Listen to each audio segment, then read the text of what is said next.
हम लोग काम शुरू तो कर देते हैं, लेकिन उसमें अपनी पहली असफलता को ही आगे प्रयास न करने की वजह बना लेते हैं।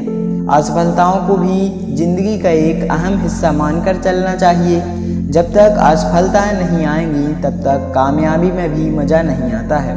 यह कहानी इसी बारे में है। एक बार की बात है, एक दीपक नाम का लड़का था। वह पढ़ाई करने के बाद बड़े ही उत्साह से एक बिजनेस की शुरुआत करता है। 3 महीने बाद उसके बिजनेस में नुकसान हुआ और उसने अपना बिजनेस बंद कर दिया। वो इस वजह से बहुत उदास हो गया और परेशान भी रहने लगा। ये बात किसी तरह से उसके चाचा को पता चलती है। उसके चाचा ने उसे अपने घर बुलाया और पूछा, क्या बात है, तुम आजकल इतने उदास क्यों रहते हो?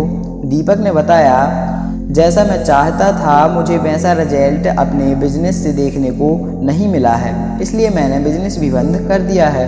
उसके चाचा ने कहा, बेटा बिजनेस में तो ये सब होता रहता है, इसमें इतना उदास होने वाली क्या बात है? दीपक ने कहा, चाचा लेकिन मैंने बहुत मेहनत की थी और अच्छा पैसा भी इसमें इन्वेस्ट किया था, पर नाकामयाबी ही देखने को मिल रही है। चाचा ने कहा, दीपक बेटा तुम मेरे साथ आओ। दीपक उनके साथ चलने लगा। फिर चाचा ने कहा, बेटा इस टमाटर के मरे हुए पौधे को देखो। दीपक ने कहा, चाचा ये तो बेकार हो चुका है, इसे देखने से क्या होगा?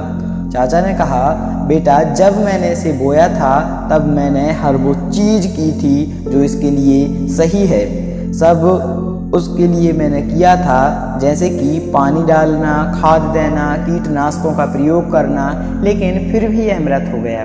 चाचा ने दीपक को समझाते हुए कहा कि चाहे हम कितनी भी मेहनत कर लें, लेकिन अंत में क्या होगा किसी को पता नहीं होता है। ऐसे में हमें सिर्फ मेहनत करनी चाहिए, बाकी सब भगवान पर छोड़ देना चाहिए। दीपक ने कहा, चाचा लेकिन कामयाबी की कोई गारंटी ही नहीं है, तो फिर प्रयास करने से क्या फ़ायदा? चाचा ने कहा, बेटा बहुत लोग ऐसा ही सोचकर कुछ बड़ा करने का प्रयास नहीं करते हैं।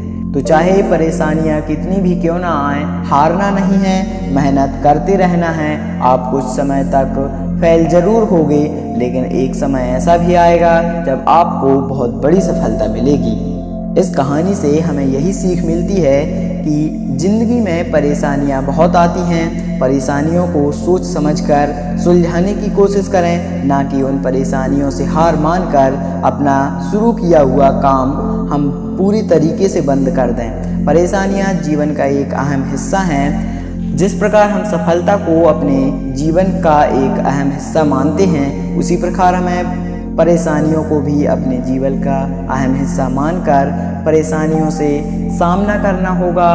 परेशानियों से झुककर अपना काम बंद नहीं करना है।